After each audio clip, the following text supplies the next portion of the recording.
Malawi Today.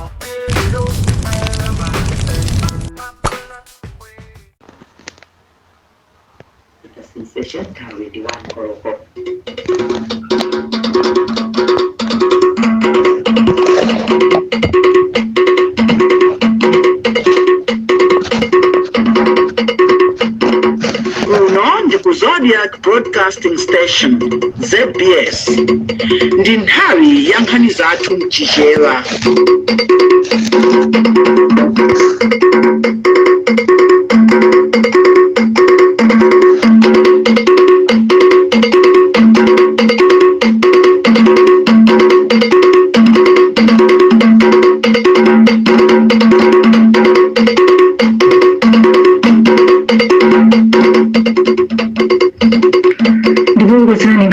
Masanano ndine Pirirani Tambala poyamba naye mito yake. Chipani cha DPP chalembera mabungwe a UN, African Union ndi SADC kuti atumize asilikali osungitsa bata ndi mtendere mdziko lino pomwe Malawi akukonzekera chisankho mu Septemba. Bwalo la milandu ku Balaka lati likulandira milandu 15 pa tsiku yokhudza nkhanza kwa ana. Muripoti lathu wapadera sabata ino Christopher Sande akuunguza za kuchuluka kwa mikangano pakati pa anthu ndi nyama zakuthengo chifukwa anthu akuwononga nkhalango. Ndipo mzamasewero mtsogoleri wa bungwe la Farm Fruit Food Hire wati wayika chidwi kuti Flames ikapikisane nawo mpikisano wa AFCON. Nazi nkhani zitsopano motsatane-tsatane. Chipani cha Democratic Progressive DPP chalembera kalata mabungwe a United Nations, African Union komanso Southern Africa Development Community SADC kuti abweretsa asilikali osungitsa bata ndi mtendere pomwe Amalawi akonzekera chisankho pa 16 September.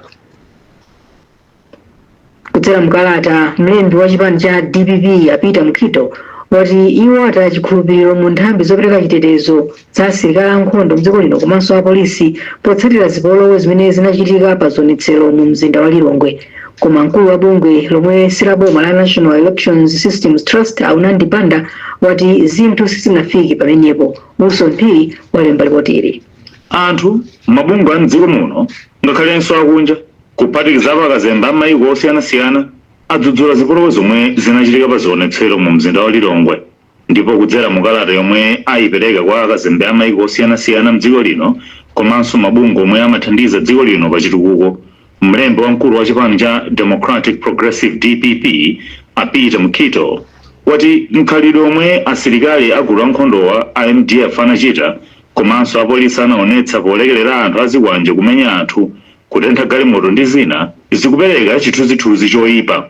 Iza mkhito ati mkamba kake alembera kalata mabungwe a United Nations, African Union komanso SADC kuti abweretsa asilikali osungitsa bata mdziko muno pomwe Amalawi akukonzekera kuchita chisankho mu September lamu. Telakusa kwambiri nchonena kuti zonsezi zikumachitika pamene iwo adindo amene napatsidwa mphamvu zokhazikitsa bata ndi mtendere zikumachitika kuona. Mpaka tikuona ngati kuti apapa zafikano kuti apolisi alephera komanso kwa nthawi yoyamba kuona anzathu ama defense force nawo kulosi nawo zochitika ngati zimenezi. Koma mkulu wa bungwe la National Elections Systems Trust Aunandi Banda wati chipani cha DPP chadya mfulumira. Nthambi zathu zachitetezo mdziko muno sizinalephera kufika na sazi kuti anthu ena achite mvula kuchokera kunja kuzafika mdziko muno. Chachikulu chimene tingachite ndi kupempha nthambi zathu zachitetezo kuti zichimike kuposa mmene zikuchitirapo, zionesese kuti zili pa ground kuona kuti chitetezo cha dziko lili chisachite kufika posokonekera iya. Pakadali pano asilikali ankhondo a dziko lino ndi apolisi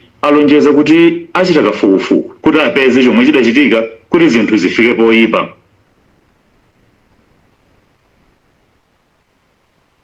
Alex Banda kuwerenga ripoti limene walemba Wilson Phiri. Padakali pano apolisi ati sanamangebe anthu amene anachita ndipo mtopola pa zipolowe zimene zinachitika pa zonetsero zimene linakonza bungwe la Citizens for Credible Elections, koma ntchito yofufuza ili mkati. Ndipo mkulu wa gulu la nkhondo mdziko lino General Dr. Paul Valentino Phiri wati nthambi yachitetezoyi ndiyodzipereka kuteteza anthu mosakondera monga mwa malamulo, ndipo ikuwunikira momwe asilikali agululi anagwirira ntchito pa tsikulo. potsatira za mtopola zimene zigawenga zimene zinachitira bungwe la Citizens for Credible Elections lachinayi lapitali ku Lilongwe, magulu osiyanasiyana kuphatikizapo amipingo ndi mayiko amene amathandiza dziko lino adzudzula ntchitidwewu komanso kulangiza boma kuti likhazikike pasanamira loyendekeza ufulu wa anthu ochita zionetsero. Chidzudzulo chapitanso kwa polisi ndi nthambi yachitetezo ya dziko lino ya MDF kamba kolekera zigawengazo kuchitira nkhanza komanso kumenya Sylvester Namiwa amene amatsogolera zionetserozi. There must be some misunderstanding. Koma mkulu wa MDF General Dr. Paul Valentino Phiri wati nthambi yachitetezoyi sinayiwale udindo wake oteteza anthu mdziko lino ngakhale anthu akuyidzudzula kuti inalephera kutero pa tsiku la zionetserozi. General Phiri ati MDF imagwira ntchito yake motsatira malamulo komanso posayang'ana mbali. Mkulu wa MDF uyu watsutsa zimene ena akunena kuti gulu la nkhondoli lamba kusankha mbali popereka chitetezo ndipo alonjeza kuti akufufuza zimene zinachitikazi. Apa mzembe ndi ripoti limene walemba Sam Banda. Patakali pano mtsogoleri wa dziko lino Lazarus Chakwera wati akuyembekezera ripoti lochoka kwa nduna ya chitetezo mdziko komanso nduna yoona za chitetezo pa ziwawa zimene zinachitika ku Lilongwe lachinayi pofika mdziko muno kuchoka ku Nigeria.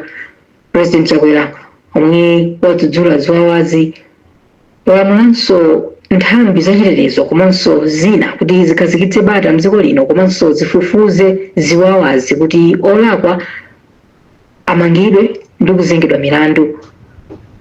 Walemba pa tsamba lake la mchezo la Facebook, mtsogoleriyu wati ntchito yofufuzayi ithandizira kufuna kuyika njira zolimbana ndi ziwawa mtsogolomo. Imon Piringu ali ndi nkhani yonse mu ripoti ili. Mtsogoleri wa dziko lino Lazarus Chakwera wati wakhala kutsatira mwachidwi ziwawa zomwe zinakhudza zionetsero zomwe zinachitika ku Lilongwe sabatayi. Achakwera omwe adzudzula kumenyedwa kwa anthu omwe amafuna kuchita chionetserochi ndi anthu ena omwe ananyamula zikwanje ati kuchita zionetsero ndi ufulu wachibadwidwe wa nzika iliyonse. Iwo ati ziwawazi zilibe malo mdziko lino komanso pa ulamuliro wa demokrasi. Apatu Achakwera alamula maunduna za chitetezo komanso chitetezo cha mdziko kuti afufuze zomwe zinachitikazi ndipo ripoti la kafukufukuyu azamupatse pa tsiku lomwe adzafike kuchoka ku Nigeria. Koma katswiri pandale Dr. George Chaima wati kuthana ndi ziwawa zilizonse sikungofunika kuyankhula chabe. Palibenso chimene apangapo pa anyamatawo chifukwa iwo ndikukhulupirira kuti a president okhala mtsogoleri wa dziko komanso mtsogoleri wa chipani cha Malawi Congress Party amadziwa chimene chikuchitika kuti anthu ena azunzidwa. Ndiye ngati atsimikizika mtima kuti ulendo uno akhoza kuchitapo kanthu tikhoza kuthokoza kwambiri, koma zikupatsa mantha chifukwa zikukhala ngati kuti dziko lino tili ndi materitori awiri. Mbali ina ndi dziko la anthu andale otetezedwa ndi apolisi, otetezedwanso ndi apolisi pamene ndi army. Pamene ife anthu wamba tilibe dziko chifukwa palibe amene akutiteteza, ndife anthu amene tikuzunzika. Anthu omwe amafuna kuchita chionetsero ku Lilongwe motsogozedwa ndi bungwe la Citizens for Credible Elections amafuna kukapereka kalata yokakamiza atsogoleri ku bungwe la Malawi Electoral Commission MEC kuti atole pansi maudindo awo. Tsiku lomwe mtsogoleri wa dziko lino afike mdziko lino sili kudziwika, ngakhale mbuyomu boma linalengeza kuti afika lachisanu pa 27 June. Malo mwa Zodiac kuno ku Lilongwe ndine Imon Piringu. Bwalo la milandu la Magistrate mboma la Balaka lati likulandira milandu 15 yokhudza nkhanza kwa ana pafupifupi tsiku lililonse. Mmodzi mwa oweruza milandu bwaloli ya Augustine Misaya wati ina mwa milanduyi ndiyogona ndi ana, yonyozera chitetezo cha ana, makolo kulephera udindo osamalira ana awo ndi kulephera kuthandiza ana mabanja akatha. Iwo anena izi dzulo pa mapeto pa maphunziro a masiku anayi okhudza mabwalo a milandu oyendayenda pansi pa ntchito yatikwanitse kuteteza maufulu a ana yomwe bungwe la Malawi Girl Guides Association likugwira mboma la Balaka. Hastings Chimani walemba ripoti ili. Mmodzi wa oweruza milandu ku bwalo la Balaka a Augustine Misaya ati mabwalo a milandu oyendayenda ndi othandiza kwambiri oweruza maisani pa tsiku bwaloli amalandira milandu pafupifupi 15 yokhudza nkhanza kwa ana. Misaya anayizira lachisanu pota maphunziro a masiku anayi okhudza mabwalo a milandu oyendayenda pansi pa ntchito yatikwanitse kuteteza maufulu a ana tikuna yomwe bungwe la Malawi Girl Guides Association MAGA likugwira mboma la Balaka. koti likayenda kukafikira kumene iwo ali amachepesa ndalama monga matransport. Mlangizi kubungwe la maga Mbumayi a Patrick Nyerere ati kuonjezera kuchepesa vuto la mayendedwe lomwe mboni zimakumana nawo kupita ku khoti.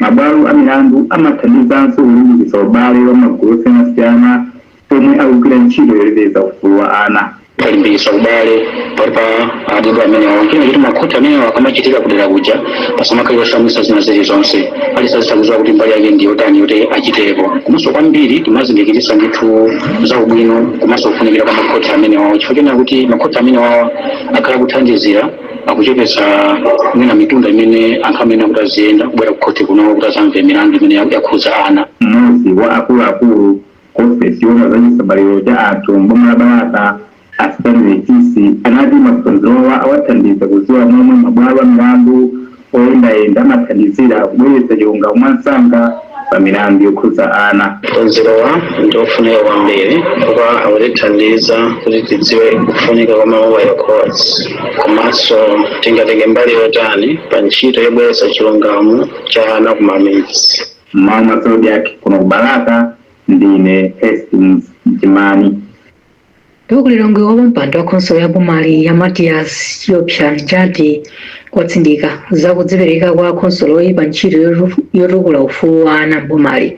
Poyankhula pa mwambo wokumbukira ana mu Africa dzulo, Chiopsa Njati analimbikitsa mabungwe kuti adzigwira ntchito limodzi ndi khonsolo pa ntchito yoteteza ana. Sara Tembo walemba ripoti ili.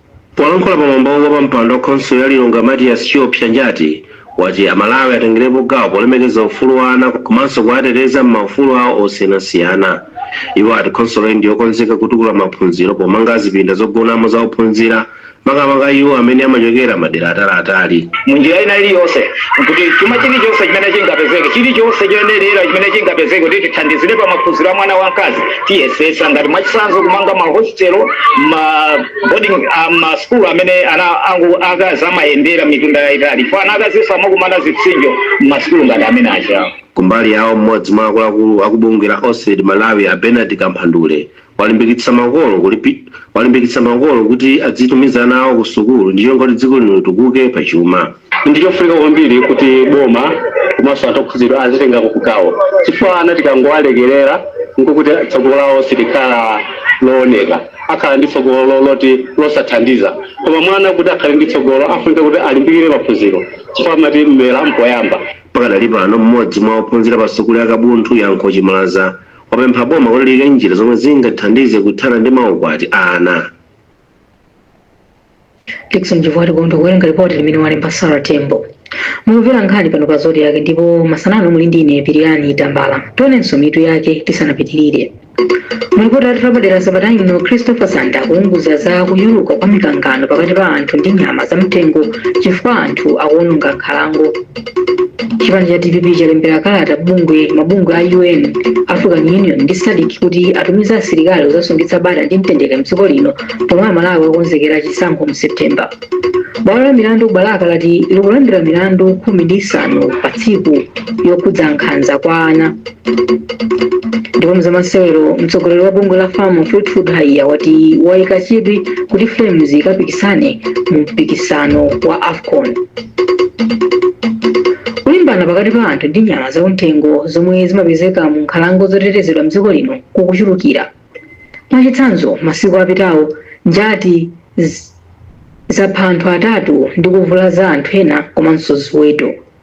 Koma monga timvere mu ripoti la Sabata ino lomwe walemba Christopher Sande, mavuto a mwazina adza chifukwa choti anthu ena akhala kuwononga zipangizo kumalo osungirako nyama.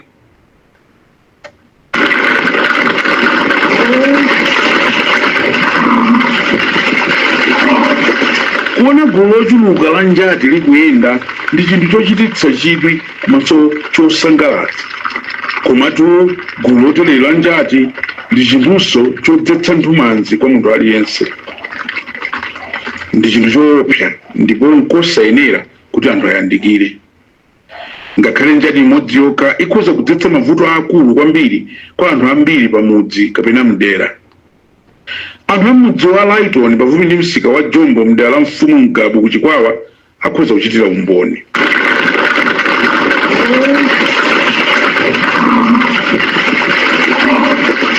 Pa 15 June chaka chino njati yolusa inatulukira mmudzimu zomwe zinadzetsa mpanipani komanso chipwirikiti pomwe aliyense amathawa pofuna kudzipulumutsa. Mmodzi mwa anthu a mmudzimu Azuze Alfred anathawira mu mtengo. Kuchokera mu mtengomo Azuze anakwanitsa kuona zonse zomwe njati yolusayo imachita. Njati imene idafika chakumamawa kwambiri isadakwane 8 o'clock ndi pamene makwana 8 o'clock idagunda kale ng'ombe idaphapo. Gunda ng'ombe ponso idabwera kuthamanga imathamangisa mtsikana wina wace. Ndiyo mtsikana pozemba kusogoka ikudai ng'ombe ndipo itsidalabadeso za mtsikanayo idayang'ana wene kuli ng'ombeko. Iwo akudandaulanso ndi zomwe asilikali aboma oteteza nkhalango ya Lengwe anachita pa tsikuli atipochedwa kubwera kudzawateteza ku chirombo cholusacho. Iwo akufunsanso kuti chimachitika nchani nyama ikachoka kutchire nkubwera kudzavula za anthu mmudzi.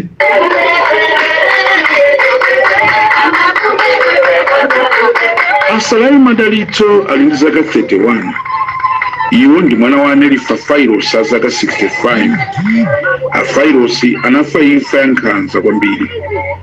Njati inawapondaponda ndi kuwavulaza ndi nyanga zake. Mayiyu anafa chifukwa cha mabala akuluakulu pa mimba komanso mmutu. Amadalitso ati nyama yakutchireyo ndiyo inawalowerera ndi kudzapha ndi kuvulaza anthu mmodzi mwawo. Iwo akufuna kuti boma liwapatse chipukuta misozi.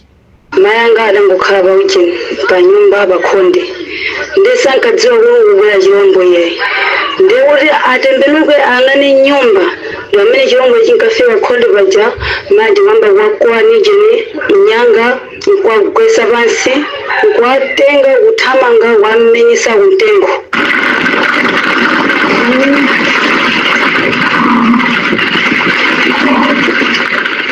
Seve Magala ndi mtsikana wa zaka 14. Iye akuti akumbukirabe mmene anapulumukira ku njati yomwe imamuthamangitsa pa tsikulo. Kusiyana ndi Fairos, Seve anakwanitsa kuthawa kuti apulumuke. Koma iye ati njatiyo inamuvulaza pang'ono pa mwendo wake kumanzere pomwe imamuthamangitsa.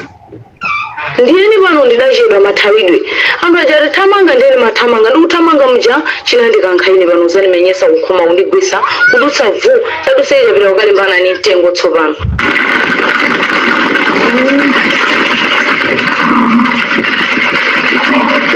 Mudzi wa Laitoni uli pafupi ndi msika wa Jombo.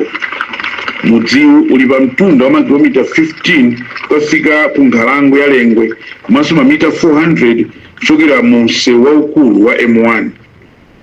Pano mudzimu muli mpanipani, mantha komanso kusowa chiyembekezo. Njatiyo isanapha Fairos inaphanso ng'ombe. Itachoka apo njatiyo inakavulazanso Azerena Mofolo omwe pa nthawiyo anali atabereka mwana wawo wa miyezi 4 kumbuyo zomwe zinachititsa kuti mwanayo agwe.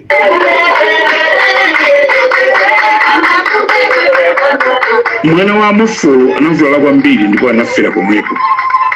Yomwe njatiyo imachoka mmudzimu nkuti itapha anthu awiri kuvulaza anthu asanu komanso kupha ng'ombe imodzi. Nkhalango isungirako nyama ya Lengwe ndi yayikulu kukwanira makilomita 887 ndipo yazunguliridwa ndi madera a Mfumulundu, Ngabu, Ndakwera komanso Chapananga. Kafukufuku akuonetsa kuti kupatula nkhalango ya Lengwe kulimbana pakati pa anthu ndi nyama kuliponso ku nkhalango za Kasungu, Liwonde komanso Vwaza ndi zina zambiri. Gwero la vutoli ndi kuwononga mpanda wa waya komwe anthu ozungulira nkhalango ya Lengwe ndi ena akhala akuchita pofuna kumakapha nyama, kulima, kutentha makala, kusaka nyama mozembera boma komanso kucheka matabwa.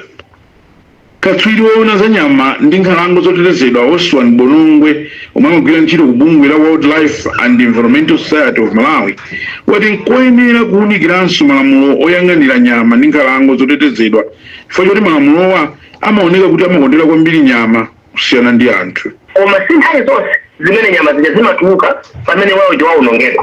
Kuli nyama zina zikuluzikulu ngati njovu zimatha kubwera kuponda waya amene uja ndikutuluka.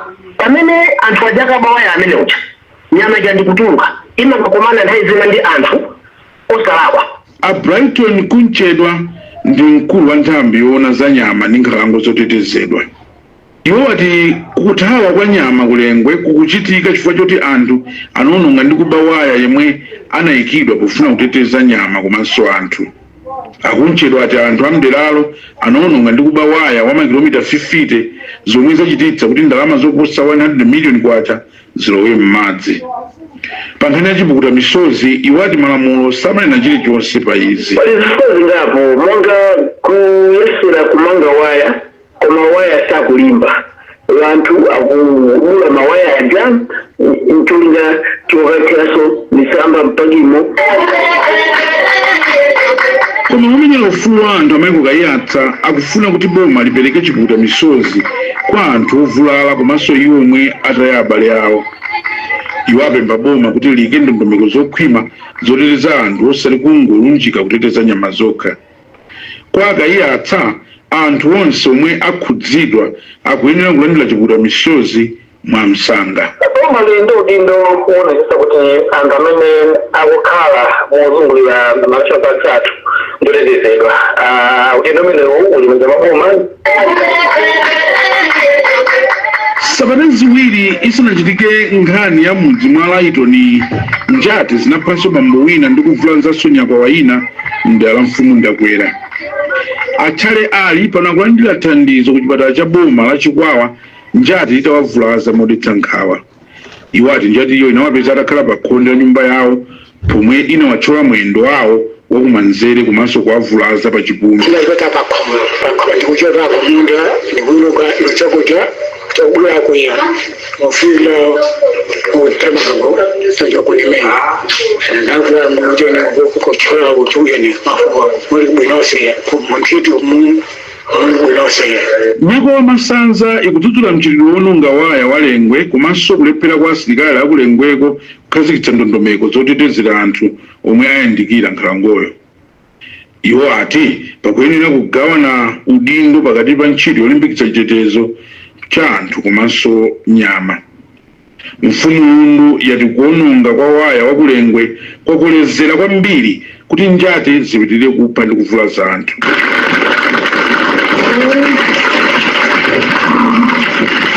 Malamulo a dziko lino ndi achimvekere poteteza nkhalango zosungirako nyama. Koma zonsezi zikuyenera kuchitika popindulira anthu choncho koyamba nkoyenera kukhazikitsa njira zoonetsetsa kuti anthu akutetezeka.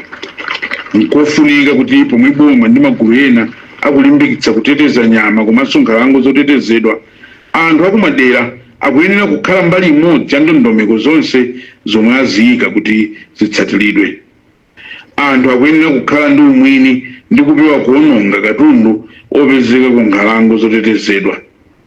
Iyi ndi njira yokhayo yokhazikika yoteteza anthu komanso nyama zomwe zimakhala ku nkhalango zotetezedwa, ndipo ngati sizitero kulimbana pakati pa nyama ndi anthu sikutha.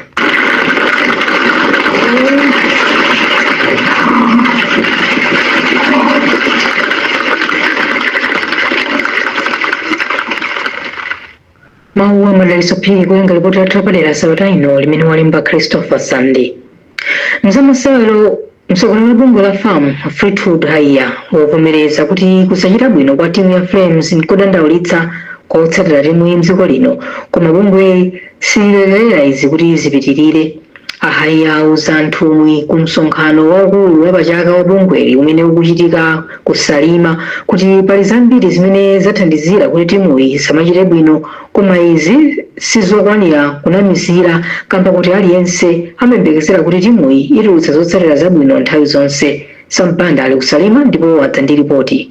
Mawu ake potsegulira msonkhano wawu mtsogoleri wa bungwe la FAM Fleetwood Haiya anatsimikizira mtumwi kuti mfundo zake 15 zotukulira masewero ampira amiyendo zimene zinamuthandizira kupambana utsogoleri wa bungwe la FAM zaka ziwiri zapitazo zikuyenda bwino ngakhale pali zovuta zina. Mtsogoleri wa FAM uyu anapereka chitsanzo cha migwirizano imene bungwe la FAM linalowa ndi mabanki a National komanso NBS amene anabweretsa ndalama zochuluka ku masewero ampira amiyendo makamakanso a asungwana kuti akhale tanthauzo. Mtsogoleri wa bungwe la famuyo anatinso kampani za Castelo ndi FDH zinaonjezera ndalama za zikho zake ndi thandizo lopita ku timu ya dziko lino zimenenso zikutanthauza kuti akugwirizana kwathunthu ndi mfundozi.